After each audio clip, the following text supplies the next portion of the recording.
Welcome back to my channel Rohan will travel. मेरा नाम रोहन सजल उपाध्याय है।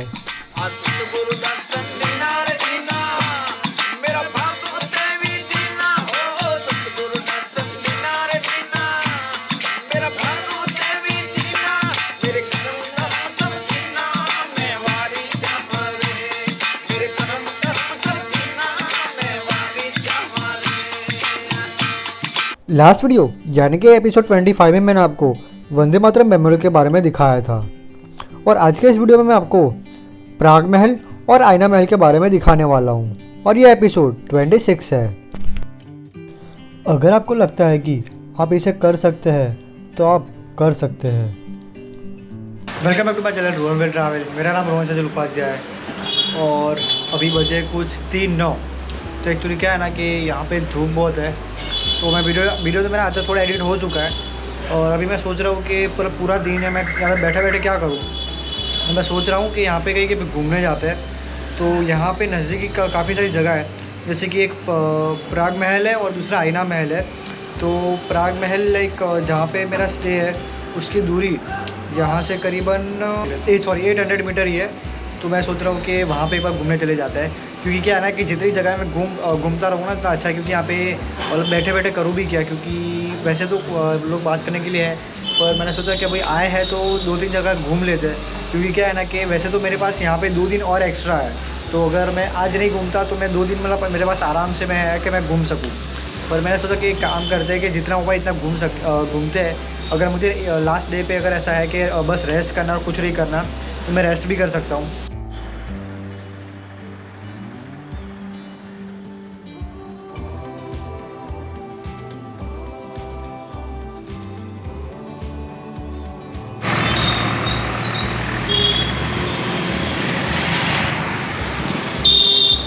सो इस रोड को कहते हैं महादेव गेट।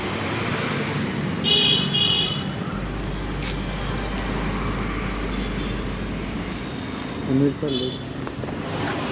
तो आपको जो पीछे लेक दिख रहा होगा इसे कहते हैं हमीरसर लेक। वो पूरा भरा हुआ था, अभी थोड़ा सा यहाँ पे खाली है, पर एक्चुअली क्या है ना कि पूरा एक चक्कर में ये पूरा।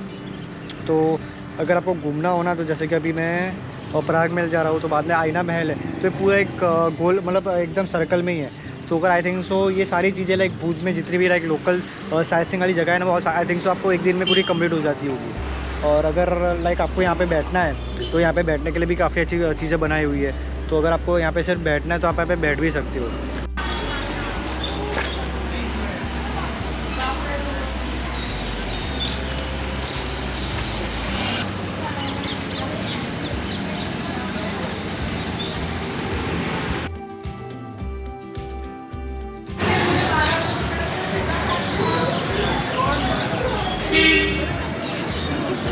तो यहाँ पे 4 व्हीलर की पार्किंग भी है, जैसे आप एंटर करोगे।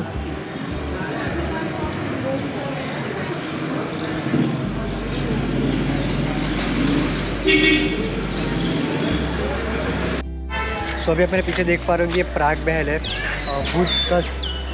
तो पता नहीं अभी अंदर से वीडियो रिकॉर्डिंग करने देते या नहीं, वो तो टिकट लेके ही पता चलेगा। पर देखूँगा तो अभी मैं अगर मुझे वीडियो रिकॉर्डिंग करनी दे तो करूँगा, वरना यहाँ पे आपको टिकट बता दूँगा यहाँ पे टिकट की प्राइस क्या है। क्योंकि भूज आए तो देखना तो बनता है प्राग महल। ऐसा नहीं है कि वीडियो रिकॉर्डिंग नहीं करने देंगे तो मैं नहीं घूमूँगा, पर जितनी हो पाएगी मैं आपको इतनी इन्फॉर्मेशन दे दूँगा। फिर वहाँ पे एक क्लॉक भी है और उसका जो टाइम है वो भी परफेक्ट है, मतलब 5-10 मिनट का फ़र्क है पर तो भी परफेक्ट ही है।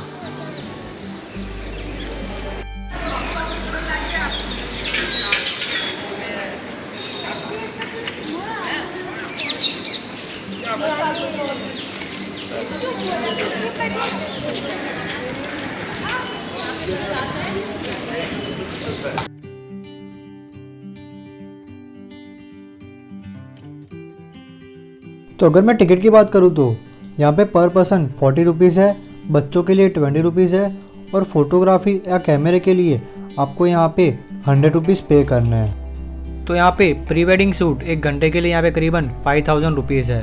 तो अभी मैं आपको थोड़ा प्राग महल के बारे में बता देता हूँ। प्राग महल भारत के गुजरात राज्य में कच्छ जिले के भुज शहर में स्थित है। ये एक 19वीं शताब्दी का महल है। प्राग महल का नाम राव प्रागमल जी द्वितीय के नाम पर रखा गया है। जिन्होंने इसे चालू किया और 1865 में निर्माण शुरू हुआ। यह सेंट क्लियर विल्किंस द्वारा डिजाइन किया गया था। महल के निर्माण के लिए कई इटालियन कारीगरों को काम पर रखा गया था और कच्छ के मिस्त्री भी शामिल थे। महल इटालियन संगमरमर और बलुआ पत्थर से बना है। इसके निर्माण में महल के कारीगरों की मजदूरी का भुगतान सोने के सिक्कों में किया जाता था। इसका निर्माण 1879 में खैंगरजी III के शासनकाल में पूरा हुआ था। 2001 के गुजरात भूकंप ने महल को बुरी तरह से क्षतिग्रस्त कर दिया। हालांकि अमिताभ बच्चन जी द्वारा महल के जीर्णोद्धार में व्यक्तिगत रुचि लेने के बाद महल और मीनार की मरम्मत की गई है और इसके टावर और घड़ी की मरम्मत कर दी गई है और अब जनता के देखने के लिए ये खुला है। आगंतुक मुख्य महल के हॉल में प्रवेश कर सकते हैं और घंटी टावर पर चढ़ सकते हैं। तो अभी प्राग महल घूम लिया है और काफ़ी अच्छा था। बहुत सारी इतिहास की यहाँ पे सारी चीज़ें रखी हुई थी, काफ़ी बहुत पुरानी चीज़ें थी और यहाँ के जो राजा थे उसके बारे में काफ़ी फ़ोटोज़ और बहुत सारी पुरानी जो आइटम्स होती है वो यहाँ पे रखी हुई थी, तो काफ़ी अच्छा था। पर यहाँ पे एक पर्सन के लिए यहाँ पे 40 रुपीज़ चार्ज है। अगर आपको फ़ोटोग्राफी करनी है तो उसके लिए आपको अलग से 100 रुपीज़ पे करने हैं। तो बस ये पूरा मेरे पीछे देख रहे हो ये प्राग महल है और अभी देखते हैं यहाँ से आईना महल नज़दीकी है तो वो भी देख लेंगे आईना महल। और अभी मैं हूँ आईना महल में। मुझे लगा आईना महल थोड़ा दूर होगा पर प्राग महल के बाजू में यहाँ पे आईना महल है। तो मैंने यहाँ पे किसी को पूछा कि आईना महल किधर है, तो एक्चुअली गूगल मैप पे भी 110 मीटर ही दिखा रहा था। तो मैंने बोला यहाँ पे ना हो, पर मतलब बाहर ना हो। तो पर मैं किसी को पूछा तो उन्होंने बोला कि यहाँ पे ही है, आप वो जो ब्लू बोर्ड दिख रहा है वो आईना महल है। तो प्राग महल के एग्जैक्ट बाजू में ही आईना महल है। सो ये रहा प्राग महल और ये रहा आईना महल। तो यहाँ पे विजिटिंग आवर्स लिखे 9 AM to 11:45 AM, फिर 3 PM to 5:45 PM और थर्सडे को ये क्लोज रहता है।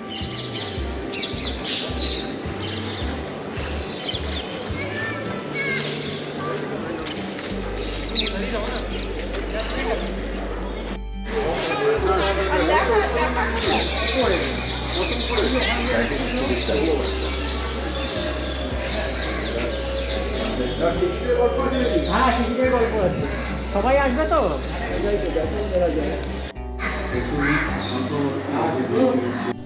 तो अभी मैं आपको थोड़ा आईना महल के बारे में बताता हूँ। आईना महल एक 18वीं सदी का महल है जो दरबारगढ़ और प्राग महल के बगल में स्थित है। महल का निर्माण कच्छ राज्य के राव लखपत जी ने 1750 के आसपास करवाया था। लखपत जी के उस्ताद शिल्पकार राम सिंह मालम ने महल को स्थानीय शैली में डिजाइन किया था और इसे यूरोपीय शैली में कांच, दर्पण और टाइलों से सजाया था। पहली गैलरी के प्रवेश द्वार के पास संग्रह में कांच के बर्तन, चीनी मिट्टी के बर्तन, यात्री का खिलौने, आकर्षक ग्लोब, हथियार, पालकी, वेशभूषा और फर्नीचर ऐसे ही अनेक सामान शामिल है। 1839 में मोरारजी लखमसिंह सोनी द्वारा भुज में बनाए गए संग्रह में एक संचालन पेंडुलम घड़ी है जो हिंदू कैलेंडर के साथ सिंक्रोनाइज है। संग्रहालय में चित्रों का एक बड़ा संग्रह है जिनमें से कुछ को राम सिंह मालम ने यूरोप की अपनी यात्राओं के दौरान हासिल किया था। महल के दूसरे रूम में दीवारों पर हथियारों का प्रदर्शन किया जाता है। इस दीवारों पर अलग अलग तरीके के सारे हथियार हैं जो उस वक्त यूज़ किए जाते थे। वैसे तो आईना महल काफ़ी बड़ा है क्योंकि हर एक रूम में अलग अलग चीज़ आपको देखने मिलेगी। संग्रहालय में एक बहुत बड़ा सा हॉल था जहाँ पे अलग अलग तरीके के अलग अलग इंस्ट्रूमेंट रखे हुए थे।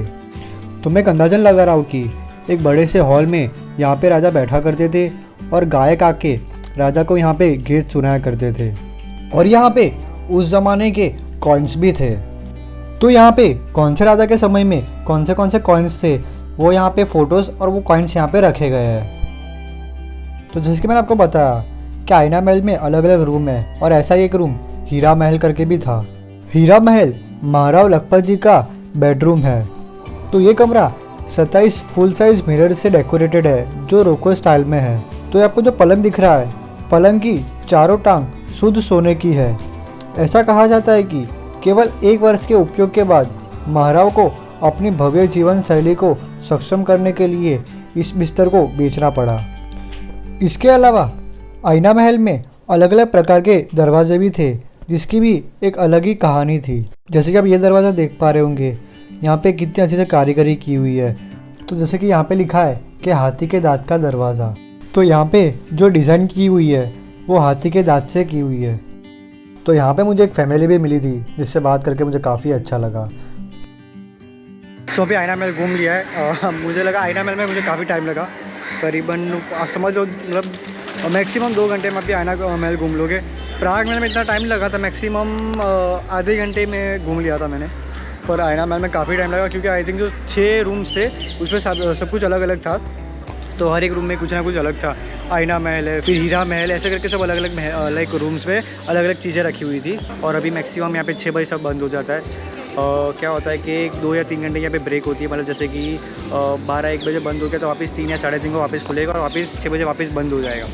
तो अभी शायद से आईना महल शायद से अभी बंद हो गया था क्योंकि सब काउंटर क्लोज़ हो रहा था। तो टाइमिंग तो वैसे मैंने आपको बता ही दिया, तो अगर आपको यहाँ पे आना है तो उस टाइमिंग पे आप आ सकते हो। नेक्स्ट वीडियो में मैं आपको भुजो डूंगर के बारे में दिखाने वाला हूँ। मेरी चैनल पर 160 से अधिक वीडियोस बनाए हैं जो आप मेरे चैनल पे जाके देख सकते हो, और मैं कुछ प्लेलिस्ट की लिंक डिस्क्रिप्शन में भी रख दूंगा। अगर आपको मेरा वीडियो अच्छा लगा तो मेरे वीडियो को लाइक और शेयर कीजिए, और मेरी चैनल रोहन विल ट्रैवल को सब्सक्राइब कीजिए। Thank you for watching.